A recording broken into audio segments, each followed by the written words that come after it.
जय श्री कृष्णा। राधे राधे भक्त जनों, आज आप सुनेंगे बुध प्रदोष की व्रत कथा, साथ में गणेश भगवान की।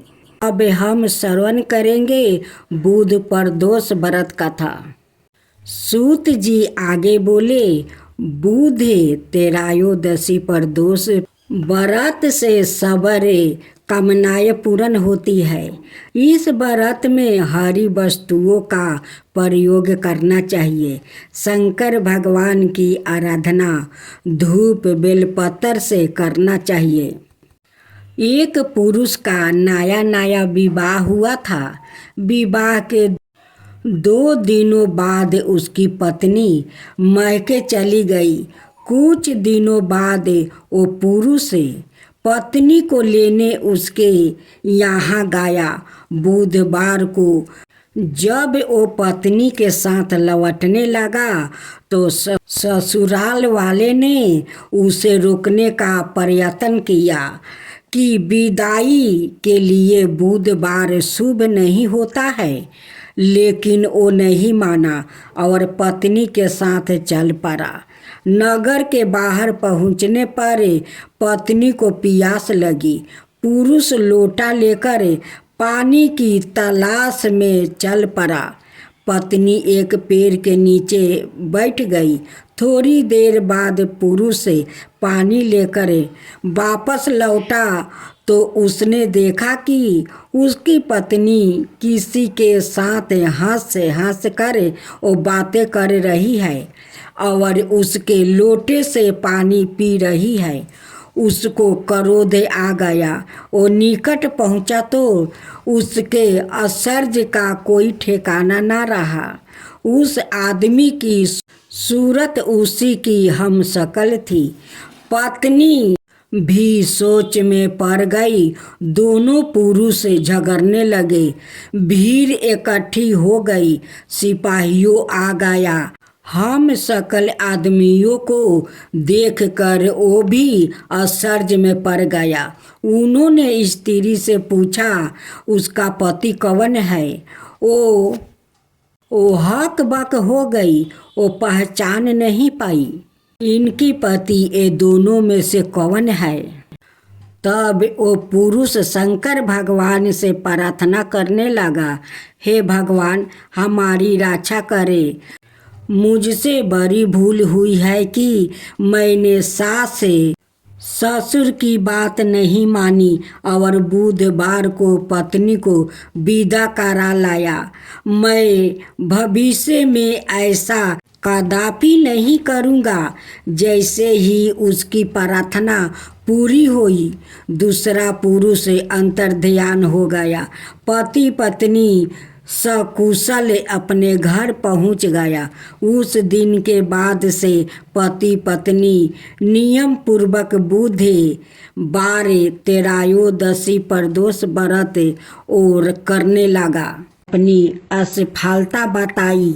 यह सुनकर शिव क्रोधित हो उठे। उन्होंने अपने अनय गणों को बुलाया और गणेश को द्वार से हटाने का हुक्म दिया। पकड़ लो उस बालक को और यहाँ से उसे ले जाओ। मैं सवाए उसको उसकी दृष्टता के लिए दंडित करूँगा। उसने मेरा ही नहीं, नंदी और बिरगू का भी अपमान किया है। एक बार फिर नंदी और बिरगू अनाए गणों के साथ गणेश के पास पहुँचे, लेकिन उनमें से कोई भी गणेश तक नहीं पहुंच सका। गणेश की छड़ी से अग्नि की लपेट उठी और सीधी गणों से जा टकराई। शिव गण चीखते चिल्लाते भगवान शिव के पास पहुँचे और बोले, स्वामी रक्षा करो। उस बालक की छड़ी से जो अग्नि निकली उससे हम पूरी तरह झुलस गया है। उसे छूना तो दूर है, हम तो उसकी परछाई तक भी नहीं पहुंच सके। शिव ने गनों की ओर देखते हुए गिरना से मुंह बनाकर कहा, धिक्कार है तुम सब पर एक ऐसे बालक को जिसके हाथ में हथियार के नाम पर सिर्फ एक छड़ी है। तुम लोग काबू में नहीं कर सके। आनान फानान में ही यह समाचार चारों दिशाओं में फैल गया। देवराज इंद्र, भगवान विष्णु, पीताम्बा, ब्रह्मा सहित सब देवता कैलाश जा पहुंचा। इंद्र ने शिव से कहा, प्रभु कौन बालक है यह? इसकी मार तो बड़ी विकट है।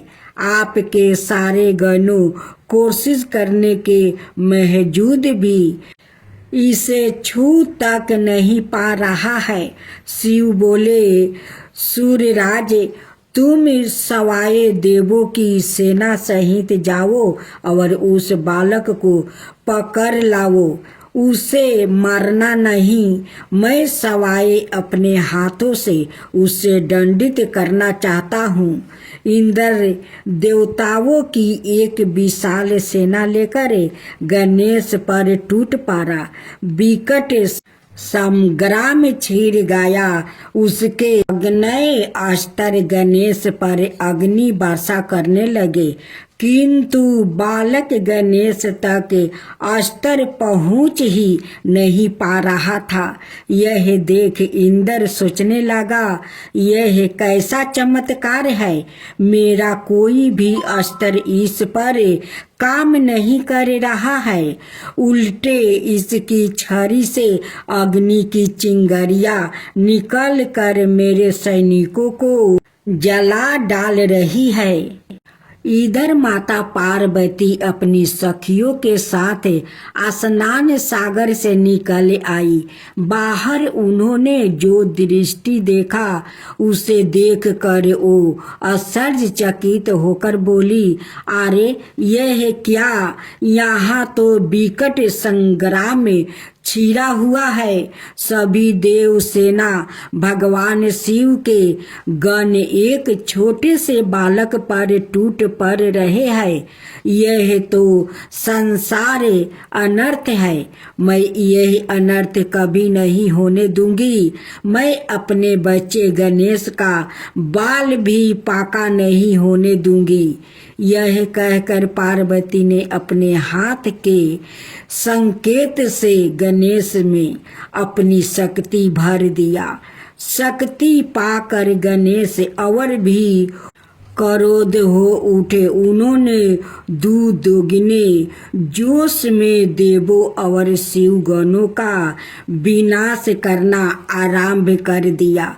सब ओर हाहाकार मच गया। शिवगण और देवता मैदान छोड़कर भाग निकले।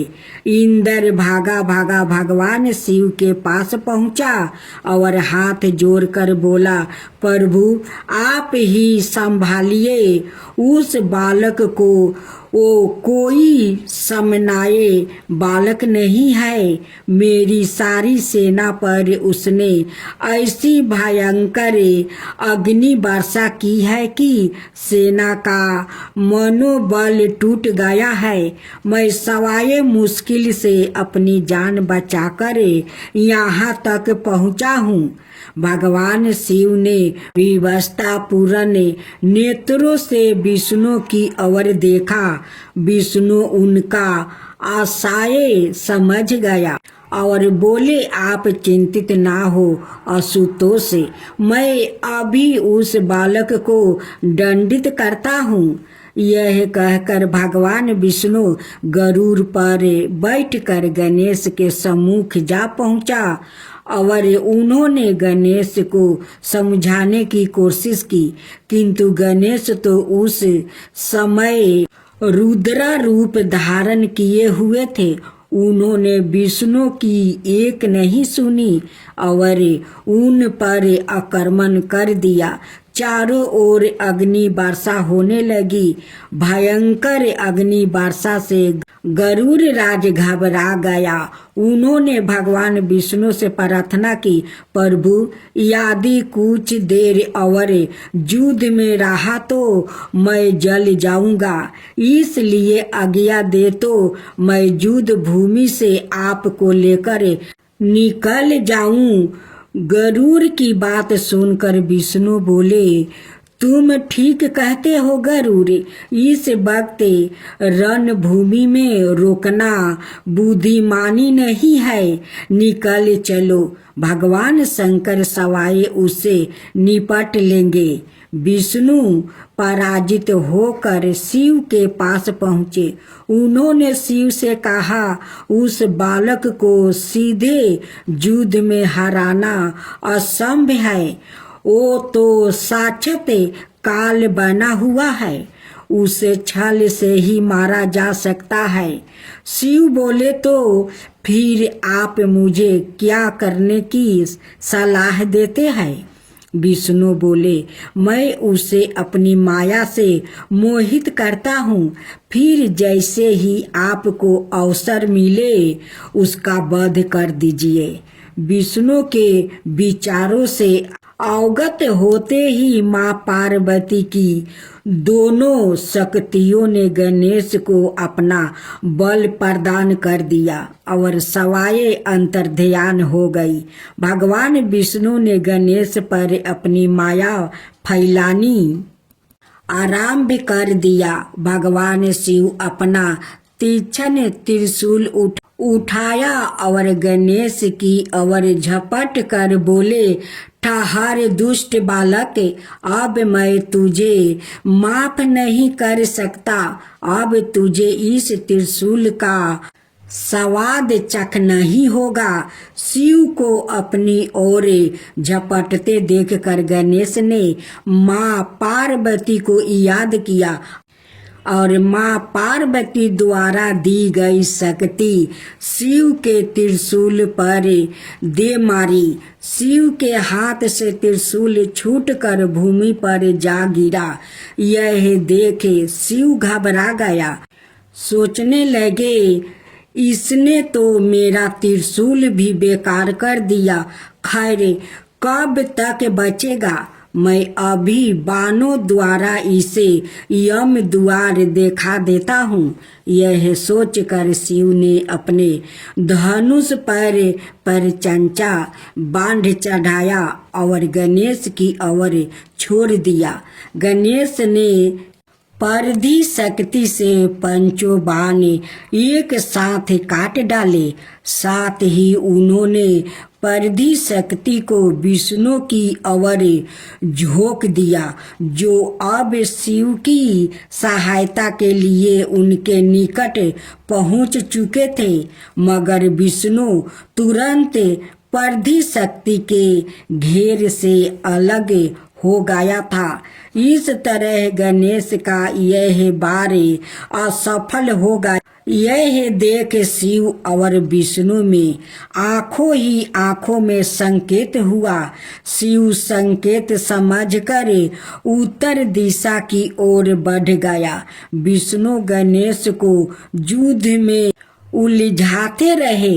विष्णु जितने भी बार गणेश पर कर रहे थे, गणेश उन सभी को बेफल कर रहे थे।